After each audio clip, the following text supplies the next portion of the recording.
যে পারে লাগবে, সে গাছের তো কোনো শক্তি নাই, বুদ্ধিও নাই, জ্ঞানও নাই। এত গাছ এত এইভাবে নদীর তীরে নদীর জলে স্রোতে ভাসিয়া যাচ্ছে, যাইতে কোনো তীরে লাগে গেল, কোনো তীরে লাগে যায় না, নদীর স্রোতে ভাসিয়া যাইতে কোনো তীরে কোনো পারে লাগি গেল। কোন পারে লাগলো? বৈষ্ণবের বাইরে লাগে গেল, বৈষ্ণবের ঘাট, বৈষ্ণবের ঘাটে লাগে গেল গাছটা।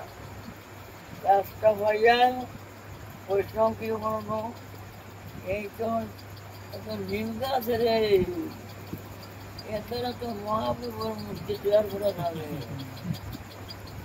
তাই গৌরের মূর্তি তৈরি করে দিল, ঠাকুর হইল। আর ডালপালা এগুলি সেবাই লাগে গেল, বৃক্ষের সবকে কাজে লাগে। পাতাগুলিও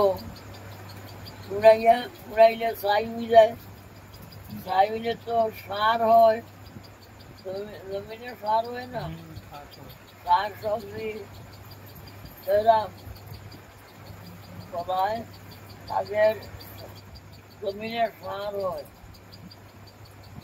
এই সার হয়। ডালপালা যেমন সবাই লাগে, রাঁধে রন্ধন করার সবাই লাগে, মনে না মেশিন বাইরেছে।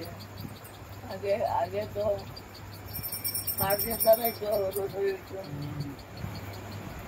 কাঠ কাঠ কাঠটা মেশিন দ্বারা তো রসই হইত আগে। তারপরে মাটির হাঁড়ি, আমি দেখছি আমার মায়েরা মাটির হাঁড়িতে অন্য হতো, মাটির হাঁড়ি এখন কত সুখ, কত সুখ হয়েছে, মাছটাও লাগে না, আগুনও লাগে না, শীতলতে। এই যে এগুলোবাসীরা করতেছে,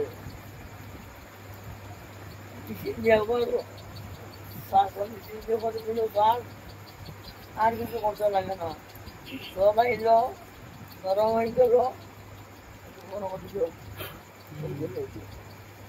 মাঠ আর মাঠ, ধান আর ধান, হাল হাল নাই, চাষ নাই, গরু নাই, কিছু নাই।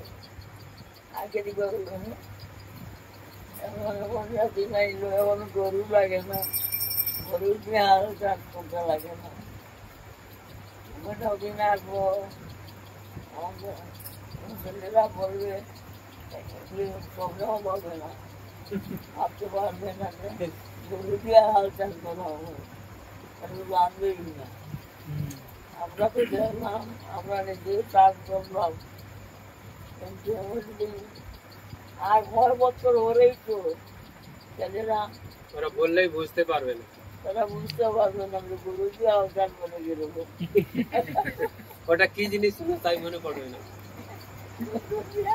হাল চাষ করে কিরকম এটা মাথায় আসবে না। বাবা রাবণ চিন্তা প্রতিজ্ঞা করলো না, স্মরণে স্মৃতি বানাবো, আর